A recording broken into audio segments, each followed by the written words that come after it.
5, 4, 3, 2, 1.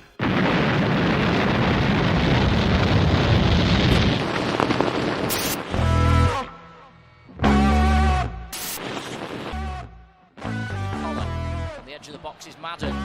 Madden trying to manufacture the shot, gets it away, it's there! Oh my word! What a goal from Paddy Madden! The Irishman strikes again! And is that the goal that's going to send Stockport County back into the Football League? Gee, I do actually look like that. It's not going to be good for my self-esteem tonight being with a guest who's like 3 years younger than me and looks like 3 months younger than me and looks 10 years younger than me. It's going to be, oh, God, thank God I've got my natural charisma and sunny disposition to fall You've back on. done your research as well, haven't you? Yeah, I don't think about it. Wikipedia is a fantastic tool, mate. Fantastic tool. Hello, it's 7 p.m. on a Wednesday, which can only mean it's time for your weekly serving of top county content / mediocre county content, delete as applicable. Yes, we're here every week on YouTube, as well as being available as an audio podcast wherever you get your audio podcasts. More on that shortly. Joining me, Nick Lee, as ever, it's Bredbury's finest, a man who was once described.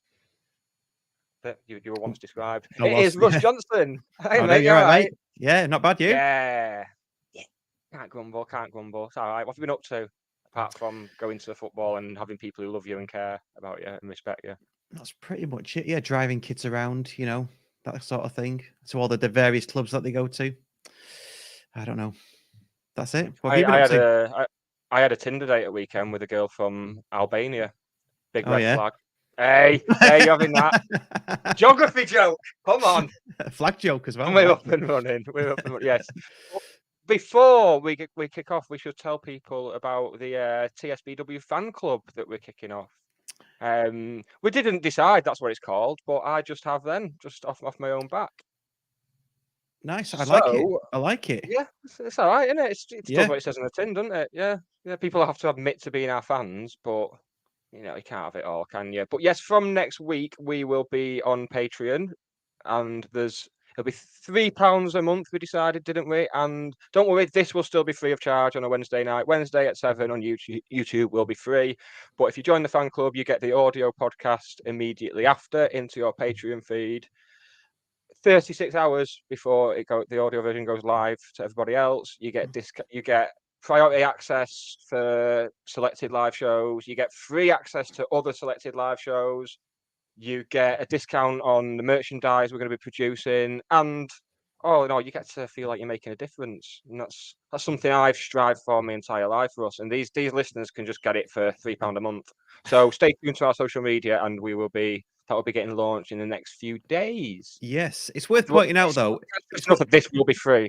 Yeah, that's what I was going to say. This will always be free. So the podcast will always be free no matter what, but you'll help us out by subscribing, and you get the content ahead of everybody else. Can I just say as well, thank you to Peter Craven, Andy Baldwin, and Andrew Redding for their donations. Is that the right word? Yeah. Yeah. That's the word. I mean, that is the word. That's the very definition of that word. Yeah. So cheers for that, and I'm sure we'll sort you out with something at some point for being so generous. So cheers for that. Really appreciate it. There we go. Right. Should we get our guest out? That's me done. Yeah, I've done one of my 2 jokes for today. Nice. Yeah, crack on, mate. Do it. Right, cool. Right, so tonight we've advertised it and it's happening. So we're delighted to be joined by let me just get the title right before, because I don't want to mess this up. The head of pro player support at Stockport County. It's none other than James Jennings.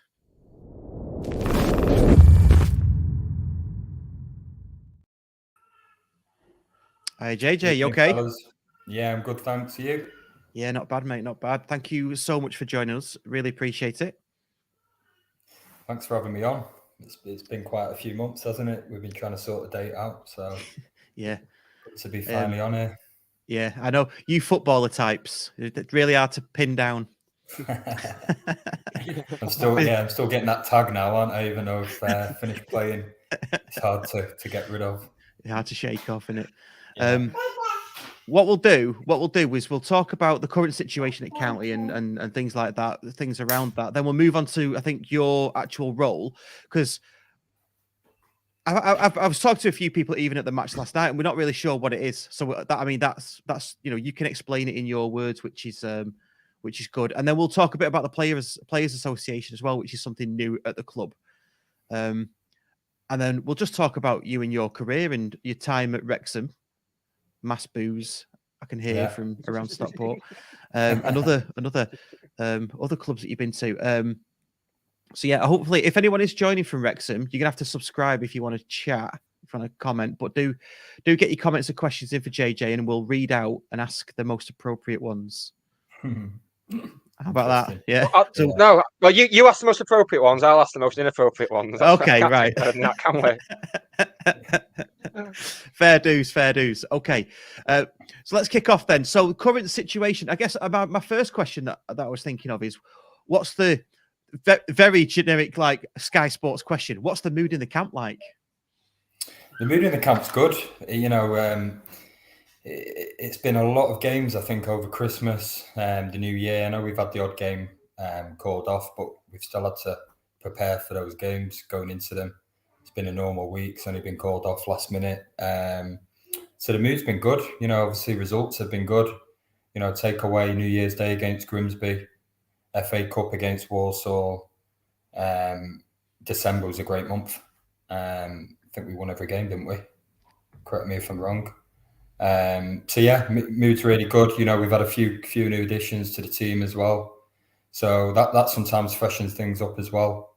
New faces coming in, lads having to help them integrate within the team.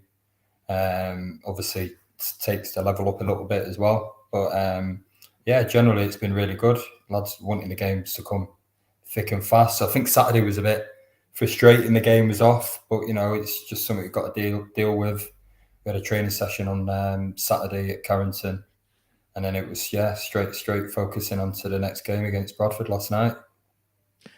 I was going to say, when a game gets called off that late, is that what you all do? You all get onto the training pitch and have like an impromptu training session? Yeah, I think it was because of the weather. It was a case of where we could get on, you know, frozen pitches. But the lads were at Carrington anyway, having a pre-match meal before travelling over to Crewe. So we had the lads there. So, you know, rather than waste a day of doing nothing, we had a training session. Luckily, we got a good relationship over at United at Carrington. So they kindly lent us AstroTurf that we trained on. So the lads got a bit of work in, and then you know, back to preparation for the game last night. So yeah, it's just when games get called off, we've always got to look at plan B, you know, on the basis that, you know, the forecast was bad last week, as it has been. So, you know, we're preparing for plan B in case the game didn't go ahead. What are the general thoughts about last night's game then? Because I mean, from a fan's point of view, it's just one of them, really. I think we shaded it in terms of chances. I can't think of anything that Ben had to do. For me, it's nice that we've gone from Bradford Park Avenue turning up and turning us over to Bradford City coming and playing for a draw. Right? Just goes to show how far we've come in the last few years. It's mental. Yeah. Massive transformation, isn't it, from a couple of years back, and that's obviously, like, you know, where we're going. We obviously the attendance this season have been incredible. I think, go back to your question last night. Yeah, it was a little bit frustrating, but it was almost one of them where we'll probably come away both, you know, fairly satisfied with a point. We both think both teams would have liked to work the keeper a little bit more.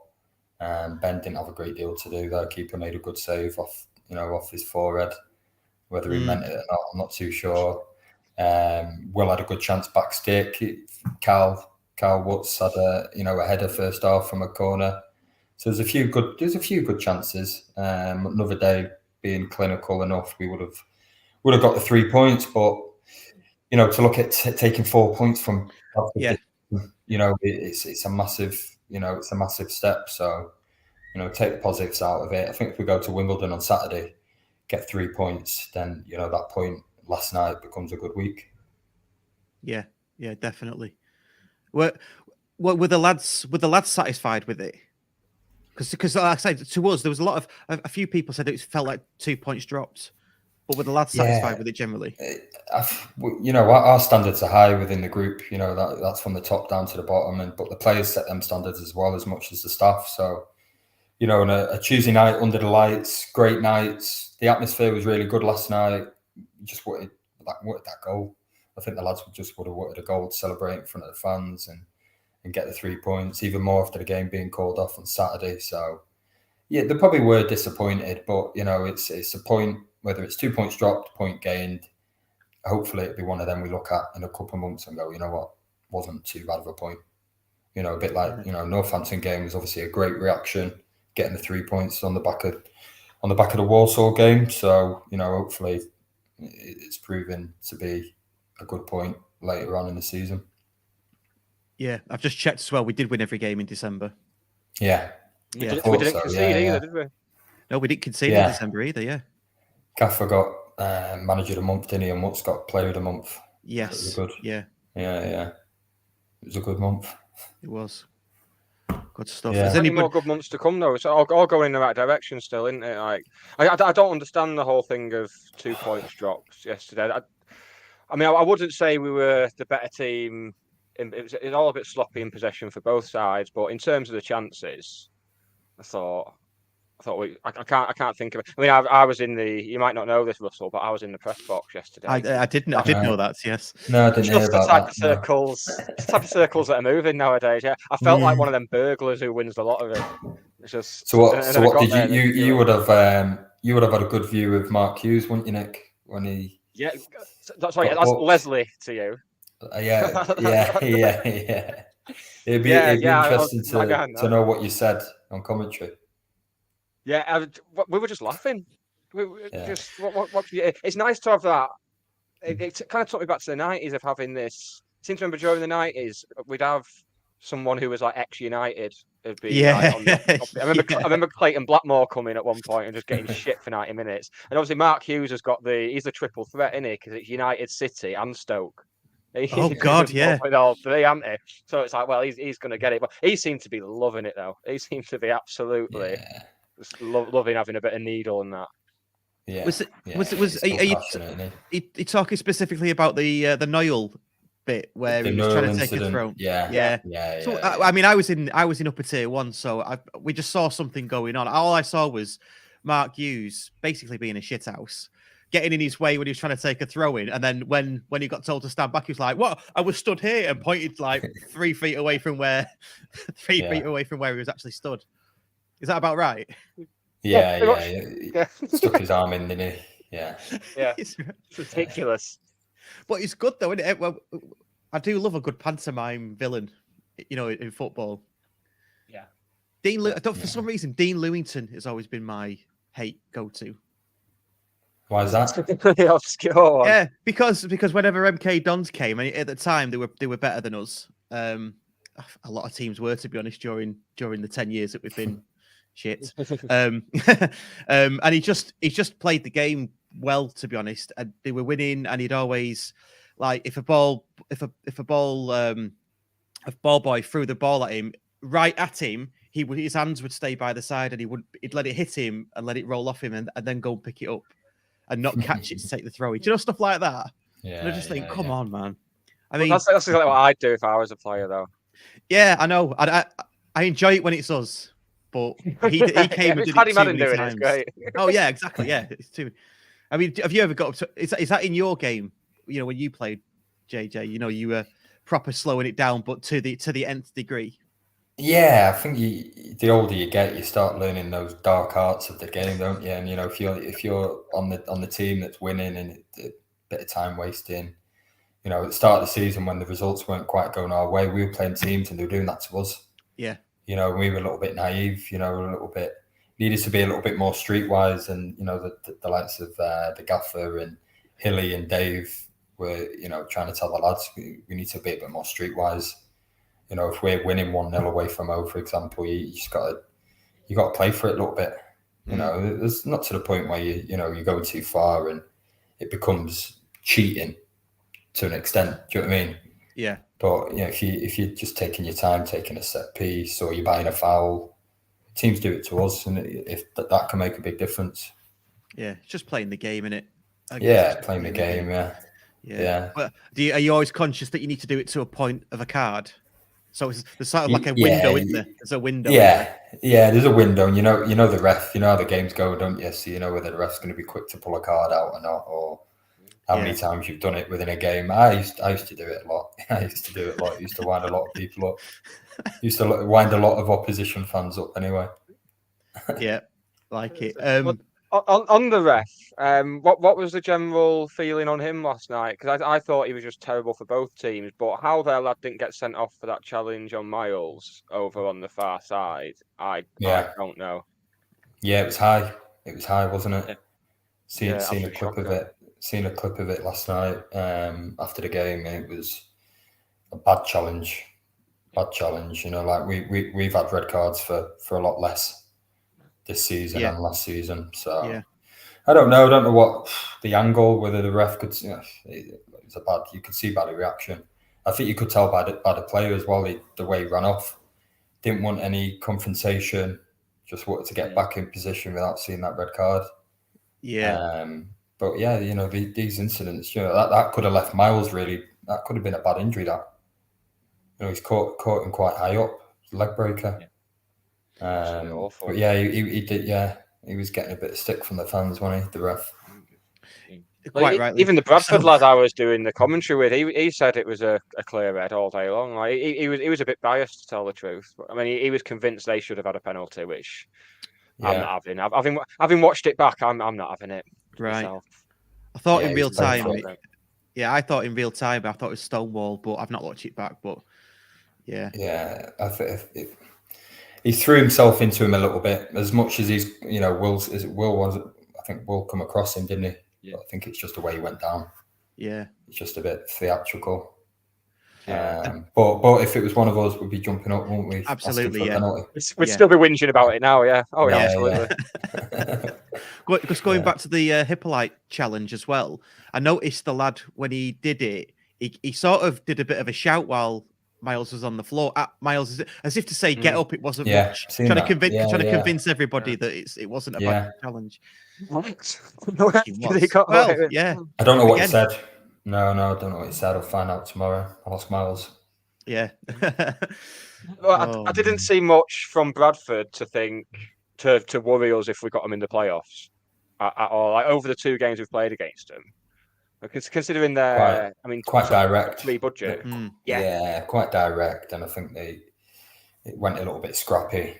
They were playing a lot of long balls. It become a bit of a fight ball at times, and I think both defences dealt with it well. I think they defended well. We defended well. Kind of cancelled each other out. But yeah, nothing. We played a few teams this season where I thought, you know, nothing special, but they've been up there. So I don't think there's a massive difference. And obviously, there's not many points, is there, from 3rd down to, I think, 14th. Yep. I think it's 5-6 points in it. So small margins, you know. I don't think it's just having that consistency, really. You know, we beat Carlisle 3-0, and you know they're getting really good results at the minute and still staying up there. Likewise, when we played Walsall the first game, I think it kick-started their season. They scored in the 86th minute. First game late. At home. Yeah, it was late, and then gone on a really good run and seems to have improved a lot as a team. So no, I think we just got to stay in and around it. I know last night we would have got into the playoffs, wouldn't we, if we won? But you know, it's still early, still plenty of time left, and we've seen from last season. When we put a run together, start making ground and push a bit further up the table. Yeah, it's good last night to see. Obviously, Noel making his full debut. I thought he was, considering he's been playing as a wide centre back for Doncaster recently. I thought he did very well, and it was also very good to ride out high as well. Yeah, that's my second joke of the night. I'm done with. See ya. I've been waiting months to do that ride out high joke, and that wasn't worth it, was it? And he did all that, and I think JJ missed it as well. You're gonna have to do it again at some point. No, it wasn't worth it the first time, so I certainly won't be doing it a second. I think we've lost JJ. His sound's gone. So we'll get JJ back. Hopefully, we'll talk to him about being ahead of pro players support and the Players Association. Yeah, interesting from last night, isn't it? Burn man of the match as well. I called it Solid. just before. I don't know. Was it you that said he's basically a carbon copy of Horsefall? Yeah. Horsefall? Yeah. Yeah, he won absolutely everything, didn't he? Yeah. Are you back, JJ? JJ? Can you hear me? Yeah, I can now. Sorry, my batteries on my earphones going off. I think one audio-based joke. It's not good preparation, that is it? It's not good. I've borrowed my missus' earphones, and she's obviously not charged them up in a while, so she's getting the blame for that. Yeah, it's her fault. Blame her. Yeah. Got our first question before we move on to your current role in from Ian Dowden, friend of the podcast. Having played at wing back, how do you rate our wing backs now? Really good. Obviously, I was in the team when Ryan Rydell come in when we signed him from Fleetwood. Albeit I moved to left of the three at the back and played quite a lot of games with him in front of me. Young lad, played maybe a dozen games, League One. Was playing for the 23s mainly at Fleetwood, so he's still quite young and still learning the trade. So I kind of took him under my wing a little bit, and then last season when I joined the coaching staff for the second part of the season, it was great working with him and seeing him develop and improve, and the assists that he got last season as well. I think he got 19 assists last season. So was it 19? Yeah, I think it was about 19. Yeah. So seeing him the way that he improved, because he physically, he's an athlete. He's quick, he's strong. He gets up and down, but I think technically there was aspects in his game that he needed to improve on, and I think he has done. His delivery's been brilliant, set pieces as well. So impressed with the way Ryan's come on, and likewise with Kyle as well. A player that I've seen a couple of times live, seen quite a few clips of as well. So I think I might have lost you again, fellas. No, I can hear you. Right, it's gone to my laptop now anyway. So. All right. Fair dues. I can't go over that one. But yeah, Kyle, really good player. Really good lad. He's. I think when you leave a club and the fans from that club are devastated by it. Yeah. They're saying that he's the best. The best right wing back in the league. He was playing right for three actually quite a lot this season. But yeah, he's got a lot of good attributes. I think he's going to fit into this team really well. Yeah, they were devoed, weren't they? I saw one post that they were blaming the club for having no ambition for letting him go. Yeah, I thought, yeah, well, we've got ourselves a player then, haven't we? And I noticed James Brown went to their place on loan, didn't he? So bit of a triangle going on there. Yeah. Even if they did have the ambition to keep him, they've just not got as much ambition as us at the end of the day. That's it. Even if they did try and keep hold of him or offered him this, that, and the other, fuck him. We're just better, aren't we? Yeah. yeah. That's it. By the way, did you hear Nick's Ryan Rydell joke before? Did you catch that? No, I didn't. I missed that. What was it? Do you want to do it again? Lucky you. Are you doing it again? But all I was saying was, it's good to see the wing backs get involved, and it's particularly good to see Rydell.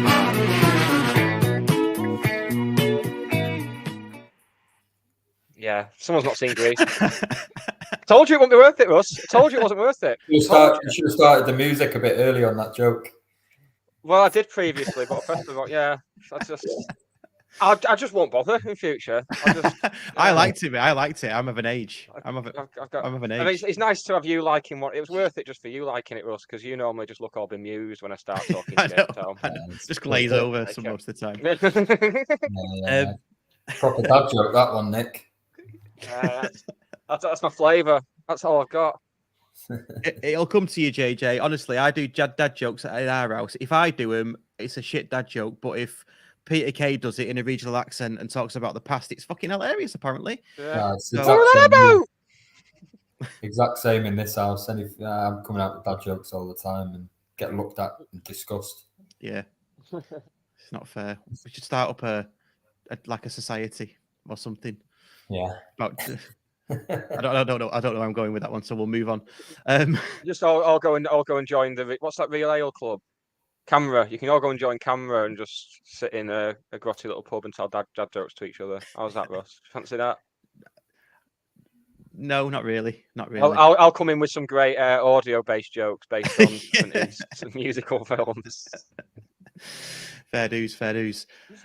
Right, head of pro player support then. JJ, tell us a bit about that and what that actually entails, and we'll get into the crux of it. Yeah, so I mean, it's a role that's new to the club, a role that's new to myself. Essentially, it's player care, covering players from when they first turn as a pro, all the way up. So our oldest player being Ben Inchcliffe. Same age as me. But yeah, he won't like me saying that, will he? No. But fair play, he's still playing. He's playing longer than me anyway. So, but yeah, head of professional player support. So looking after the players literally from when they sign. So induction all the way through to exit. So obviously we've had quite a lot of players come in and a lot of players go out. So it's looking after the players that come in from the first day that they sign, from assisting them on the medical, helping them relocate, helping them settle down, helping if they've got a family, helping them, get familiar with the areas of where to move to, where to live. If they've got, kids, then, it's schools, it's childcare, nurseries, and then getting them viewings on places, signing tenancy agreements off, all the way through to getting, then doing media, to then, integrating within the team, helping them settle, find out what the wants are, what the needs are, and kind of creating a focus on what that player wants, so that, ultimately they can minimize any issues, off the pitch, and, maximize potential on the pitch. So it's ongoing, really. Obviously, we've got players that come in and come, and leave as well. So it's making sure that we still got the connection with the player when they leave, that they've got everything that they need. And, some players have left. I'd like to think some players have left mostly on a good note, whether that's on the back of the success last season. But, we want to make sure that they've had a good impact whilst they've been at the club. Additionally to the role, which is quite varied, it's community duties, so working with the community trust, making sure that we've got player appearances that are out visiting the schools. The community trust do some great initiatives, so making sure that the players are out within the community and representing the club, obviously, in the best possible way. I think we've seen that as well the last couple of years, the amount of kids we see now with county shirts on. My little lad, if he goes to football on a Saturday morning, you're going to get your City United kids with the kits on, and quite a few Liverpool fans, but you're getting more and more county fans, more and more shirts darted about around Stockport, which is brilliant to see. So I think that makes a massive impact within the community, getting the players down there and having that connection. And you don't get it as much with the top clubs, do you? So, players turning up after school club or to an assembly, loads of different campaigns that are going on. So, yeah, kind of just organising that with them, as well as media duties as well. We've got a great media team that are always, trying to get great content. So just trying to make sure that we've got players that are, doing the media side and pushing stuff across the socials. And then it's just the maintenance, really, I suppose, just making sure that the lads they're all good, they're all focused going into mine's different. Obviously, there's great work that goes on the training pitch throughout the week, throughout the season, and mine's probably more focused on, you know, what they do away from it and making sure that they're kind of prepared going into a Saturday away from the pitch. But if there's anything else that they want to do away from it, whether that's education, whether that's, you know, leadership, life skills, you know, it's quite varied. So, but yeah, enjoying it. I think about 8 months into it now. So learning as I go along. But, you know, great bunch of lads that I'm working with. Been lucky to play with, you know, probably half of them anyway. So that relationship has been built up anyway. That trust has been built up. You know, a lot of it's well-being as well. So making sure that, you know, there's no issues on that side. So I've done a mental health first aid course, so just being able to recognise and identify any issues that do go on. And if there is, then obviously I can, you know, pass that on and make sure that the players looked after. Nice. Sounds good. Is there a blueprint from other clubs? Is there a blueprint for the role, or are you literally? Have you created? Has the role been created for you at County? Yeah, I mean, there is a blueprint. I think it's more common higher up you go, and it was something that I was definitely interested in and kind of identified throughout my time last season. I mean, I was so lucky last season on the back of having to retire, which was obviously absolutely heartbreaking to have to retire through injury, but, you know, blessed in a way that the club were, you know, fully behind me and giving me plenty of opportunities to explore different avenues and kind of, you know, where I wanted to go and what I wanted to do for, you know, my next step. So I worked on pretty much every department throughout the club, from commercial to marketing to retail to on the coaching staff, shadowing football administrations, Alex Cowdy, Simon Wilson, director of football. If I wasn't on crutches, I would have been with Cashy and Judders on the pitch, on the lawn, but I wasn't very mobile at the time.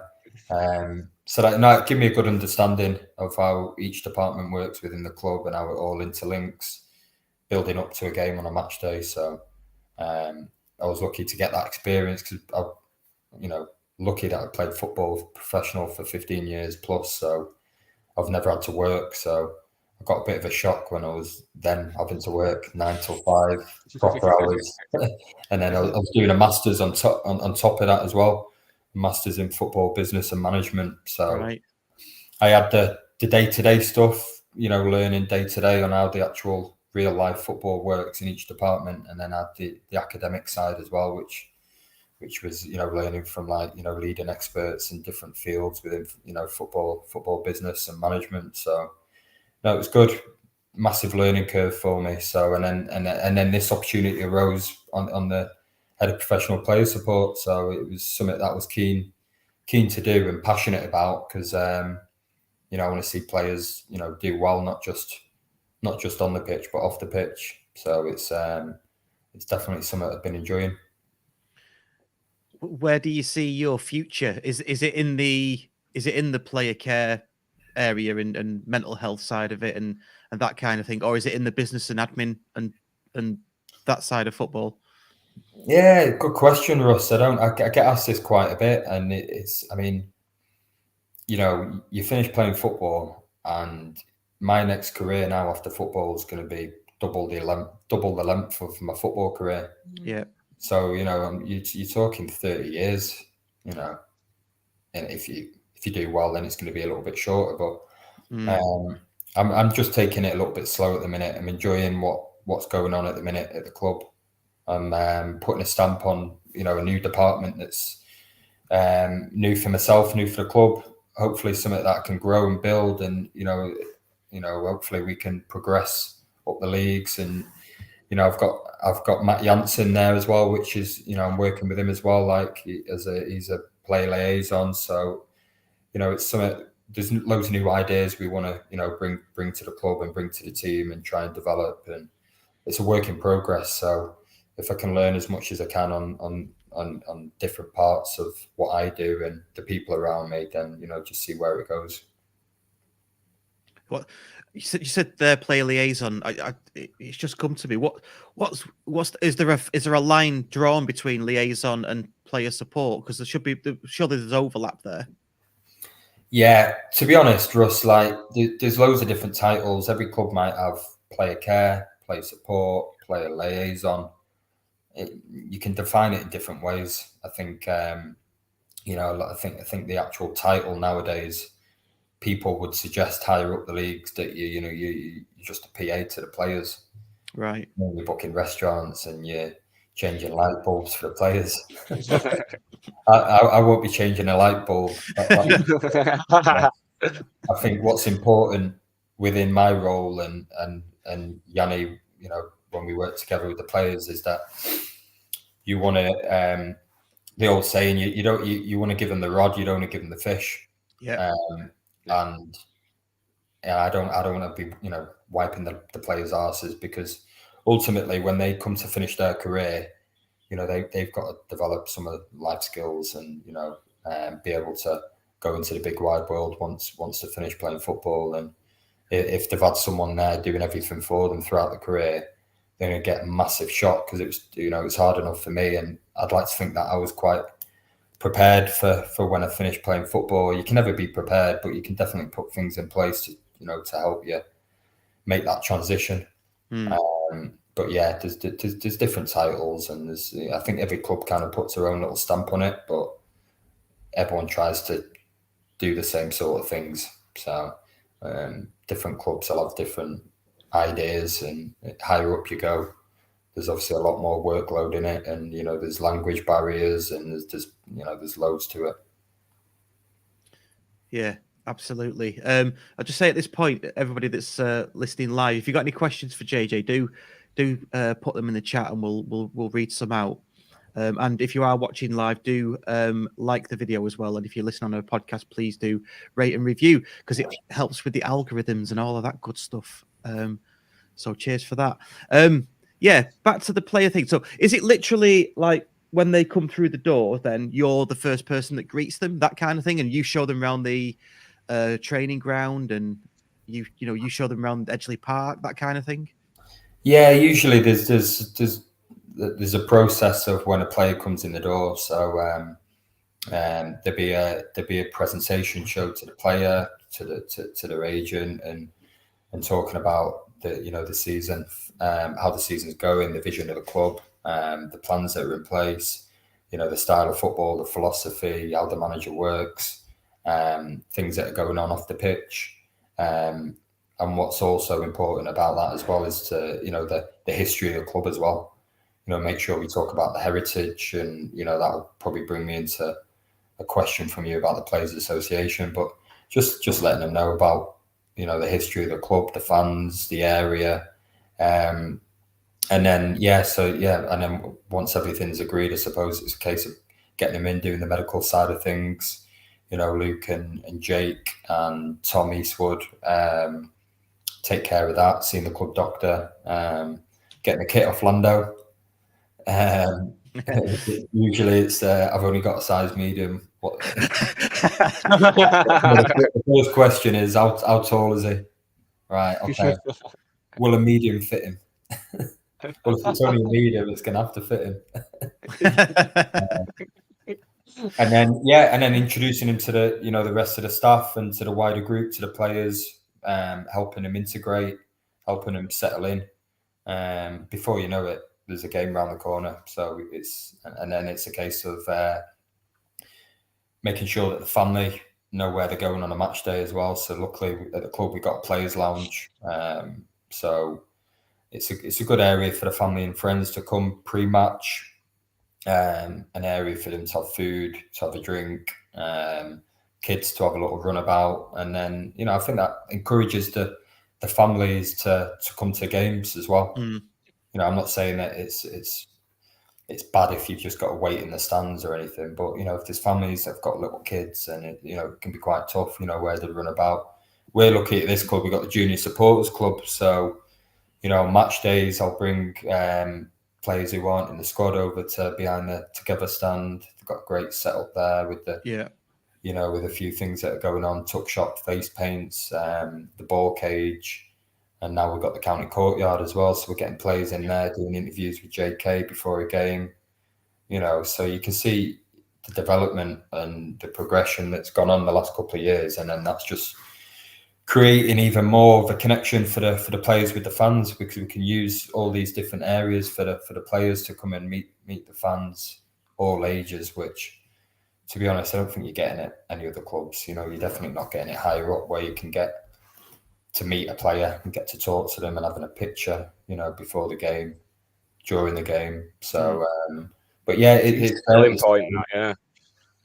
No, I think that makes a big difference. I think that's been a big pulling factor, getting fans. The attendances growing the last couple of years, getting some of them fans who'd go and watch United and City who no longer are, they'll come and watch a county game, whatever county game it is. They've loved it and they've come back again, or you know, they've met Paddy in the car park, or you know, one of the injured players, you know, Mac has gone over to Junior Supporters Club and had a few pictures and spoke to some of the kids. You know, you won't get that at clubs higher up for sure. So it's I think that's a good relationship to have. Yeah, it sounds like it's hard not to be impressed when players come in the door with with the setup and that presentation, and as soon as they come in and there's a player care sort of process. It's a really big plus. We are getting some questions in now, so we'll ask you some of these. First one, Gazendo. I think it's Gaz Henderson, actually. Who would you say is the most naturally gifted player currently at the club?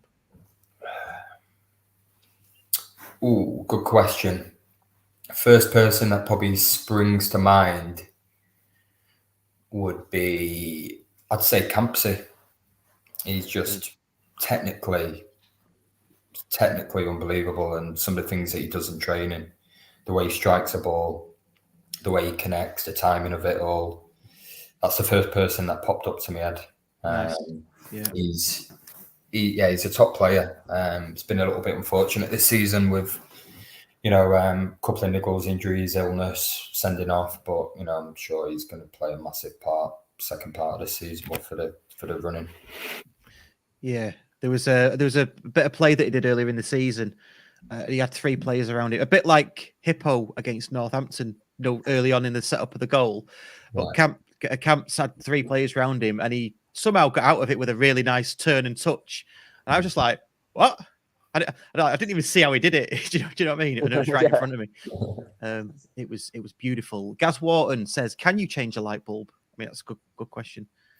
Yeah, my wife would say no, because she just had a brother round pricing up a job for us on the utility room, and I just heard her ask before, can you put some new light bulbs in for us? So there's your answer.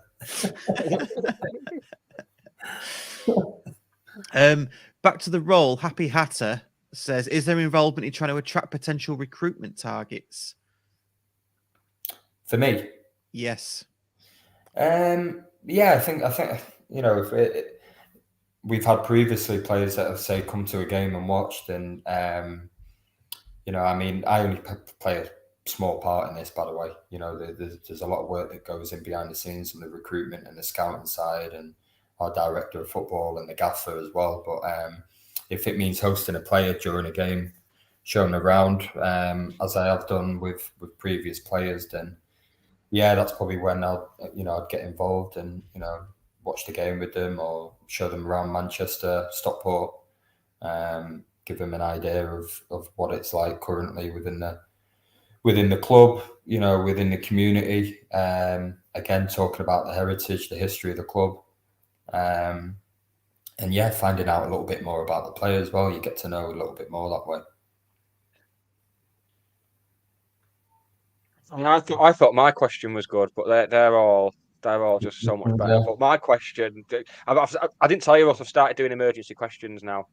I'm just going to ask to everyone to mix it up a bit. So, okay, of all the players you've come up against in your career, JJ, which one would you be happiest to find out had stepped on Lego with bare feet? Ooh. Jeez. I told you I was going to mix it up. Yeah, there'd be a fair few. Yeah.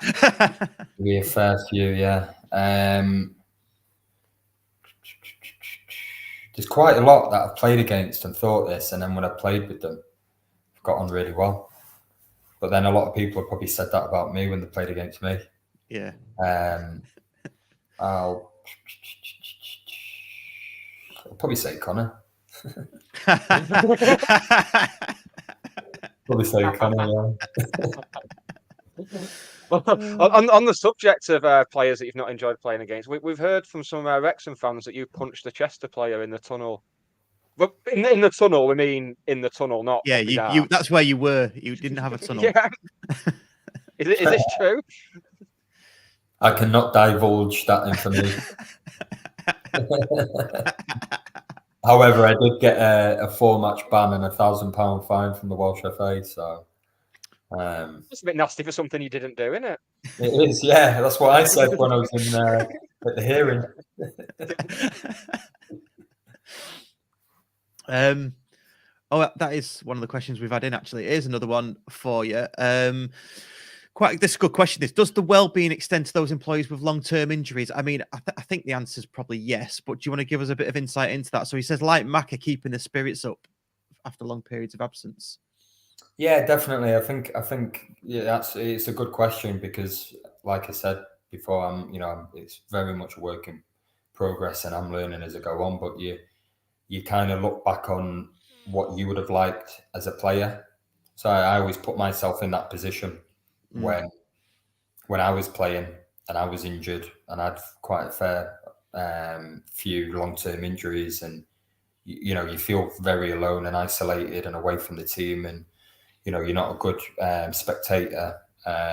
You feel completely secluded from the group. So I think that's important to make sure that spirits are kept high. They felt like they're involved, and try and put a plan in place for them. So, if they are out for 3 months, give them some ideas, some challenges, keep them stimulated.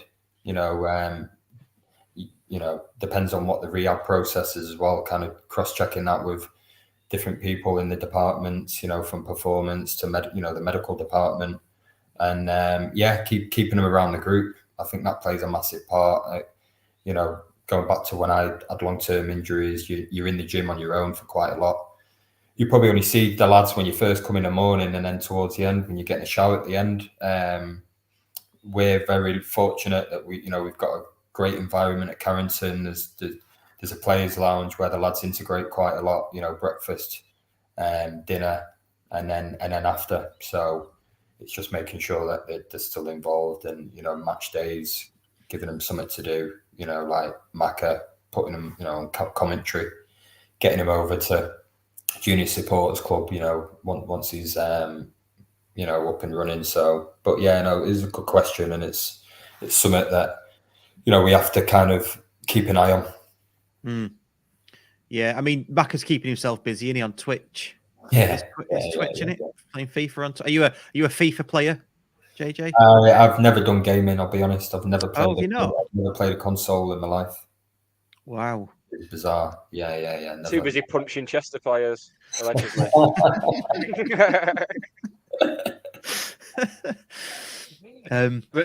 Ryan Moore says, I'll be out of a job if you keep saying that, Nick. Ryan Moore says, what's been the best player initiation you've seen since being at the club? And also actually, second part of that, what did you have to do? Did you have to do an initiation when you signed? Yeah, I think the standard initiation is doing a song on the first away trip. So what did you do? We had Torquay away. Yeah. Plenty of time when that season, lockdown season, wasn't it? Yeah. 0-0. Oh no, we lost 1-0, didn't we? Lost 1-0. Yeah, last 5 minutes. Yeah. It's a bad day. Yeah, the bus broke down on the way to the game. Long trip back. But the night before, I sung. What was it now? Walking in Memphis, Mark Cohn. Nice. Walking in Memphis. Yeah, solid choice. I've had a fair few clubs, so I've had quite a bit of practice at this point. Is it the same one for every club? Is it Walking in Memphis? Is that your karaoke go-to? Yeah, for probably the last 5 or 6 years, I started using that one. Yeah, it's my karaoke song. So, yeah. It's a good one. It's a good What one. would you do, Russ? What would you do for Oh, yours? I don't know. Don't know actually. I'd probably do what are they called? I don't know. I'd have to dig it out. I do a bit of karaoke, don't I? So I've got a wide range, Nick. I've got a wide range. Show off. Yeah, the other one we've got through, I can't find it. But what I was going to say was, like talking to you, it almost seems like a perfect role for you because you've obviously got that respect from the current crop of players. You've had a really good career. You're from the area as well. I think you're from Stockport, aren't you? Are you from Stockport? You Connor. So you know the area, you know the fans. I mean, the one thing that's probably going to let you down is who did you support growing up? Why did you ask me this? Everyone we have on, honestly, don't worry about it. Really well that, and then you just no, to be honest, I was United fan. My dad was a massive United fan. Used to go home and away. So the first 4 or 5 years growing as a kid, I didn't really see much. He was working during the week, and then used to follow United home and away, and then Europe. So he got rid of his season ticket when probably when I was a teenager and started playing more at weekends, and he'd obviously come and watch me play. So, but then it took towards me from being a teenager to then up to probably when I started playing professional. If I didn't have a game or if we weren't a United game, then we'd come down to County. Lived in Devonport at the time, so it was around the corner. So we'd come to quite a few games. Went to the League Two playoff final against Rochdale. Me, Connor, and my dad, and my cousin Jake. Knew a few of the lads in the team as well. Went to college with quite a few of the lads. I was at Macclesfield doing my YTS, and we used to do the same YTS education with the PFA or whatever it was. Edgeley Park, 1 week at Edgeley Park, 1 week at Mac. So yeah, grew up with quite a few of the county lads at that point. Nice. Yeah. We've got one more question before we sort of move on to your career because we are quickly running out of time. Who's the biggest wind-up merchant, and do they try winding up DC? I think we could probably guess the answer to that. I'm going to say Macca. That's my guess. But yeah, go on. That's cheeky, doesn't it? Yeah, you tell us, JJ. Yeah, Macca's Macca. There's no filter with Macca. He's the same. He's just who he is. He won't change for anyone. Gaffer's worked with him before, so he knows what he's about. Wind up merchant. Who is there now? Probably say Macca. Yeah, there's not that many in our team. You never know. You never know who it is nowadays. Anyway, you might come back in and the old traditional pranks of your gear being taped up and hung up on the dressing room, on the changing rooms wall, and on the lights still happens. But it's usually Macca and a couple of the others. It's funny because just watching the videos, and I've never met Paddy Madden, but he looks like he can take a joke massively, and he looks like he's like, but he just looks like he's a bit fed up with it. Do you know what I mean? He's like, I'm too old for this. That's how I get anyway. Yeah, you rarely get with me, innit? You rarely get a reaction now. He's just like, I've seen this. I've had this stuff a lot. I've seen it all. Yeah, he's like, I've not anything you do. I've not seen before. we wouldn't want to move on without you alluded to it earlier, JJ, the Stockport County Players Association. Why don't you tell us a bit about that? 'Cause that's an exciting new initiative.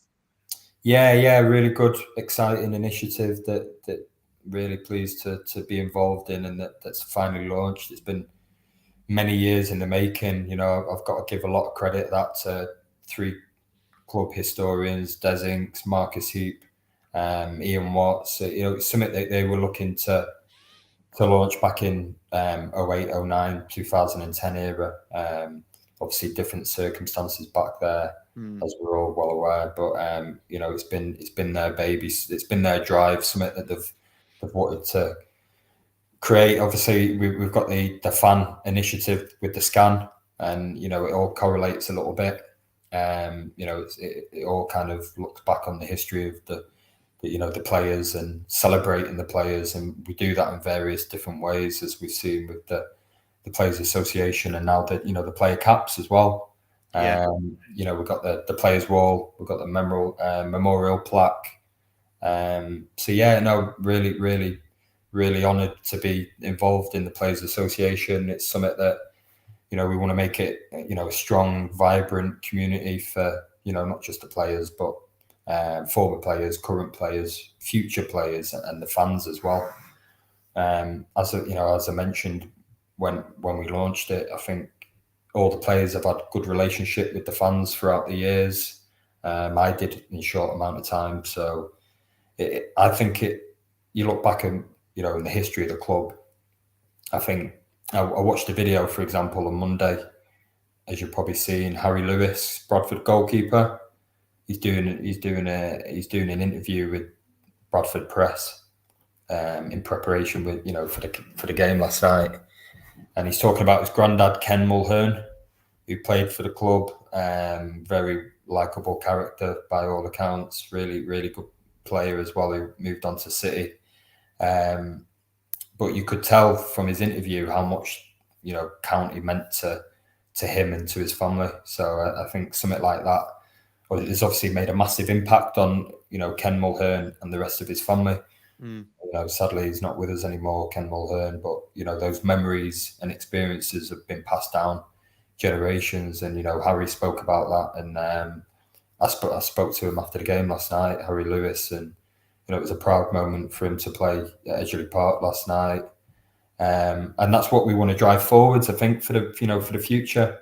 For the future players, we want to make sure that, you know, the players come here to County, you understand the history of the club, but it's about creating memories as well for them moving forwards, and that, you know, when they come to a club, it's not just what they do on the pitch, but it's making it's what the club can offer them, the support network, the fans, the community. And you know, we've got a lot of players that have relocated, moved to Stockport. And, you know, I was speaking to Osher Williams today, Paul Jones, two players who, when they signed for County, they lived, you know, different parts of the country, northeast, on the Wirral, and, you know, they're still here now. Many years after, you know, got families here, still, you know, got a house, might have bought the first house here, might have got married, might have had the first kid. So, you know, we kind of want that legacy to keep going on. No, that's superb, and it massively aligns with your role, doesn't it? The players coming in, you're looking after them straight away. They're in that Players Association while they're playing for the club, and then when they leave the club and beyond, if they want to be part of that, they can be, can't they? I guess, for as long as they live. Yeah, that's it. You know, once you've played in one game for the club, for the first team, or, you know, first team staff, you know, you're part of that. You're a member for life, sort of thing. So, you know, we're going to be creating events back at Edgeley Park and different places as well. Bring former players back, which we do anyway. Keep presenting them with the scan certificate. I know that's, you know, something separate. Yeah, there's going to be a community there for them. You know, 96, 97 reunion, prime example of that. You know, you've got some of them legends back from one of the most decorated part of County's history. But seeing them players in the room talking about stories and reminiscing from, you know, the playing days, you know, the nights out, the pre-season tours, you know, yeah, loads of stories that I probably can't even mention, but some, you know, great guys, great stories, and you can see the enthusiasm there and how happy they are to be back at the club. And when we done that 96, 97 reunion night, you know, it made me think that, you know, we'll have one in 20 years time, you know, with our group of lads that got promoted last season. And it had me thinking of, you know, some of our current players coming back and past players who left, you know, in the summer. You know, we had quite a few players that have been here, you know, last couple of years, 4 or 5 years. Obviously, been a big part of, you know, the history as well. So, you know, thinking of them coming back in 20 years and seeing each other, it's going to be something to look forward to, and different eras as well. You know, our fans, we've got a massive young fan base now, and we've got different eras as well. So hopefully, this community of the Players Association can relate to different eras and have that connection with each one. Friend of the show and resident fabric fancier Ben Walker says, need to borrow any shirts for events and presentations. He might know someone with a few. I wonder who that is. So there you go. It's all sorted. Yeah. Is that Ben? Yeah. Yeah, definitely. Yeah, definitely. I think he's got a few shirts like lying about now. Yeah. But you know what it does? Joe Inglesfield says it's in the veins of so many of us fans. Do you know what we did? We did a live event at Basque over the summer. Was it over the summer? Yeah, it was over the summer. Yeah, for Phil Brennan's book. Yeah, for Phil Brennan's book celebrating county players that have achieved 100 appearances, and we had the first guest. One of the first guests we had on was the goalkeeper. What's his name? Alan Ogley, not Ogley, as I was about to say. Alan Ogley, and Ben showed him. I think it was the actual shirt that he used to wear, like in the 60s, and Alan was getting quite emotional about it. Yeah. And that's what it does to you. And you know, that's the levels we're talking. Yeah, that's it. It was a beautiful moment. Yeah. No, I think moments like that. Hearing, you know, I think Gaffer was there, wasn't he? Dave Challoner was there. A few of the players as well that were with us at that point said it was a great night. But you know, they're special nights that we'll be putting on. You know, hopefully in the next, you know, this year and the coming years. And you know, it's really, like I said, you know, really delighted, really honoured to be a part of that, and getting to meet some of these former players as well. It's been really good. It's been really nice to be a part of it. Yeah, absolutely. I noticed Pilks was back a couple of games ago. Was it the Northampton game? Yeah. Anthony Pilkington. Be good to get that crop back in for a promotion celebration again from 2008. Yeah. If you still got time, we'll talk a bit about your career. Yeah, I've got time. Yeah, I can hear that the kids aren't asleep yet, so we've got quite a bit of time there. Putting it off, I like it. Yeah. So yeah, your career. I mean, we've had a couple of comments from Wrexham fans, massively positive. You know, saying they rated you really highly. What was your time at Wrexham like, and did you enjoy it? I guess. Yeah, I did. I had a really enjoyable 3.5 years. And when I signed for the club, I was on loan for the first 6 months, and then I joined permanently in the summer. And it was very much a big transformation, actually. Dean Keats was manager at the time, and he was keen on bringing me in, but it was a bit of a transitional period where, you know, I think that the new manager at the time, Dean Keats, was he had big ambitions. Obviously, didn't quite have the funds to kind of, you know, be the favourites to get promoted that year. But you know, I think his history of being at the club as a player, and you know the impact that he had as a player, he was able to attract some players and, you know, wanted to play for him. So I joined permanent that summer, and then 3 years left. But yeah, I loved it. I had a really good connection there with the club, really good connection with the fans. I've been back recently, done a Q&A with the fans there. Still speak to them, met quite a few friends there, and you know, keep my eye out for the results. It was different last season, wasn't it? Different last season. I can say this now, but yeah, no, I loved my time there. You know, Connor was there for 2 years, so you know, my family spent 2 years going over to Wrexham to watch Connor, and then 3.5 years watching me in between going to watch Connor at Tranmere. So yeah, played probably, you know, a really enjoyable part of my career being over there. One big regret was not getting promoted, but can't have it all, I guess. They are a huge club, Wrexham. As much as we've got that little bit of a rivalry with them now, and it's funny when they do slip up and stuff like that. They're a set of fans that have done the time, and they're a club that everything's geared up for the Football League, and you'd imagine they're actually going to do it. I think they're going to end up getting over 100 points this season on current form, and it's long time.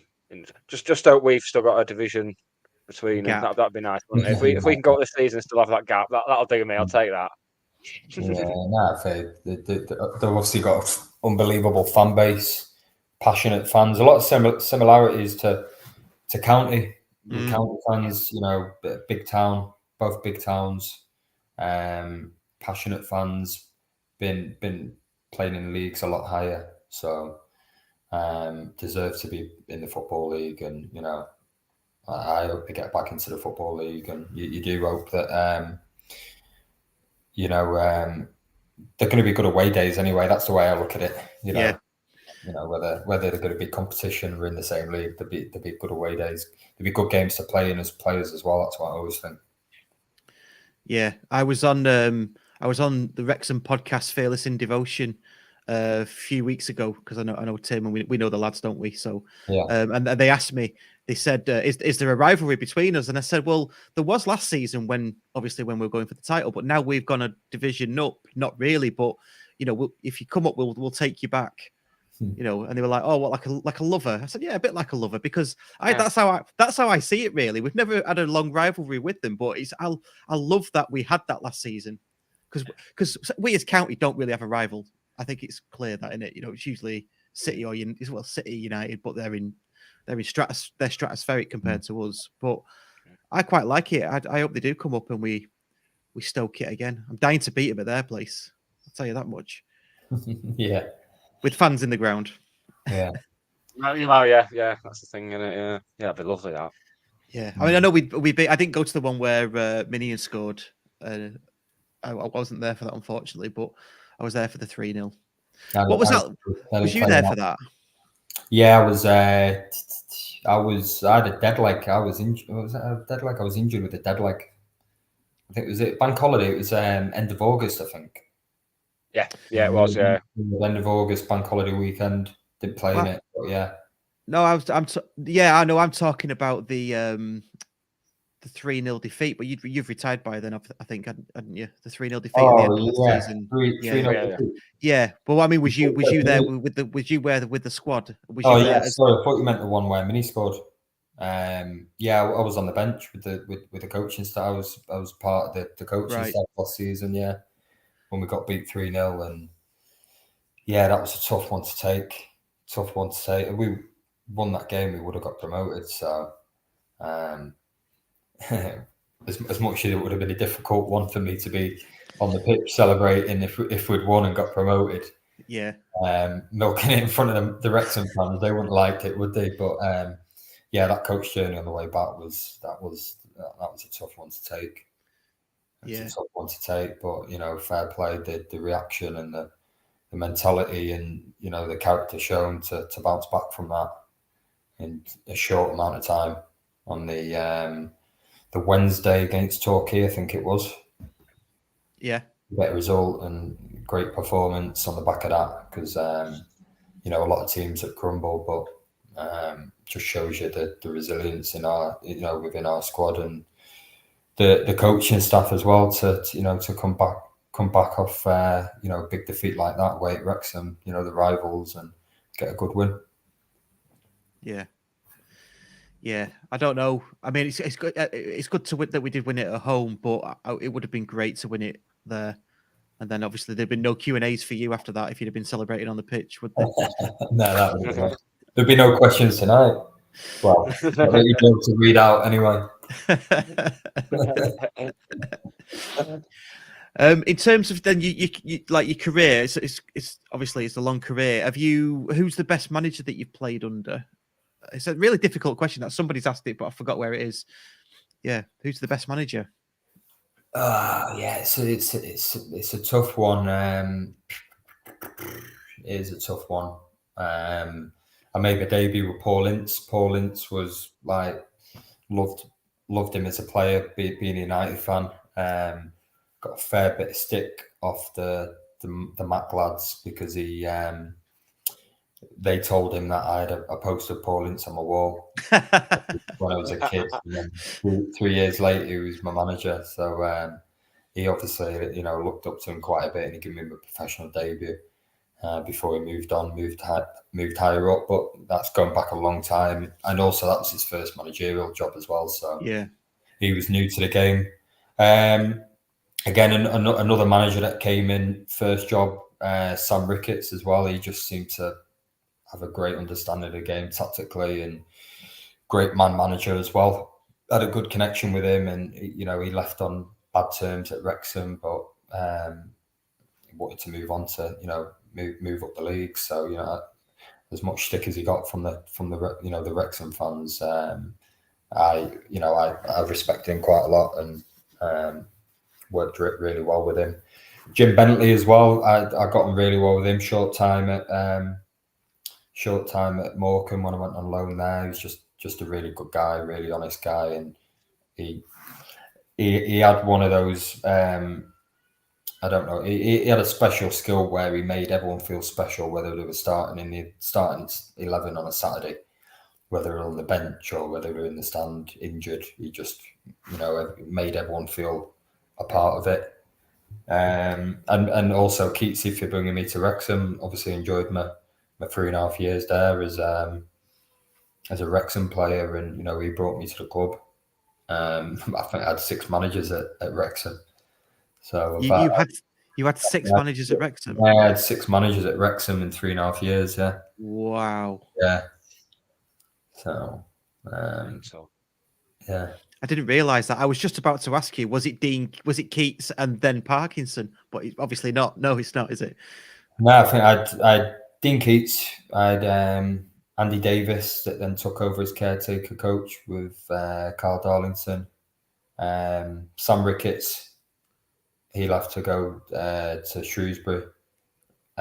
Dean Keats had left to go to Walsall. After Ricketts was Graham Barrow. Graham Barrow? I've gone the right way here. That's a name. Brian. And then I had... I've had a mind block. What's his name? It's not good, is it? Are you trying to find it? Are you trying to find it, Nick? Are you furiously looking on Wikipedia for... No, sorry. Should I have? All right. No. No, I can't have that in my search history, can I?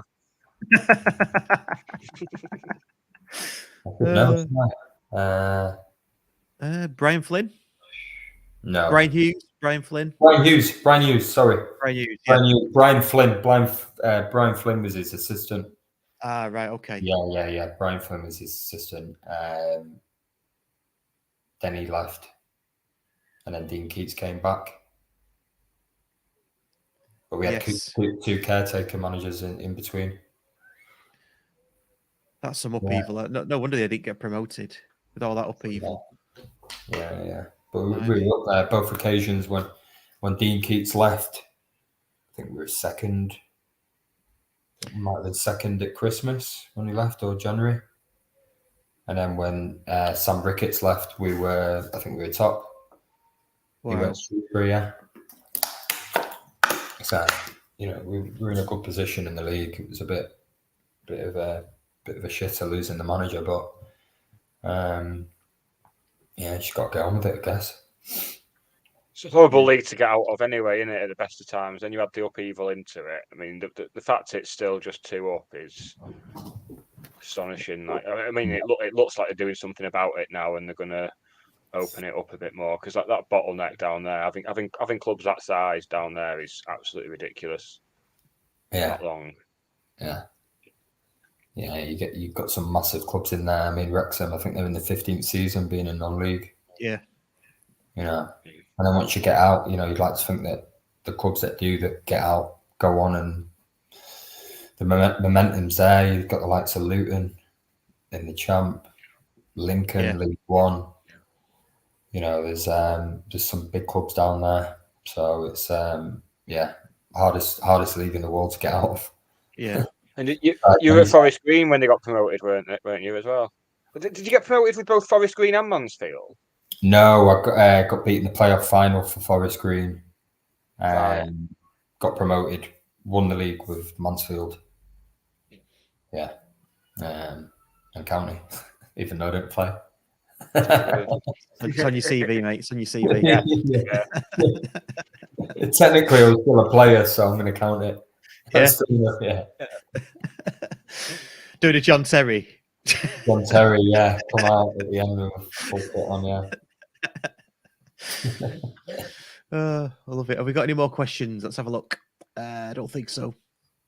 I think we're all out of questions. Right, it's probably a good place to wrap it up so you can go and tend to your kids, get them to sleep, go and read them a story or something. Yeah, I forgot to,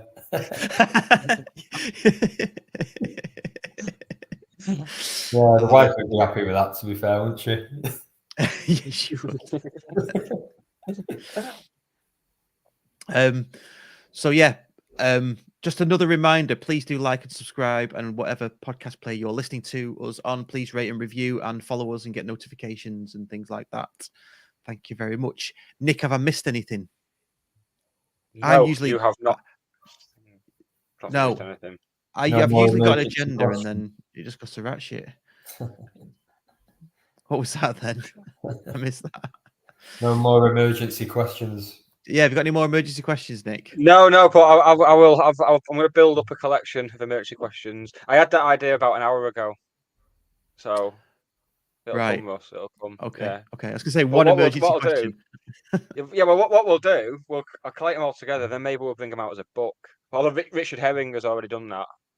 Like, that's where I got the idea. I'll be honest. So right. So yeah, maybe we won't bring it out as a book because he's already done it. It's best not to go around copying people's ideas, I find.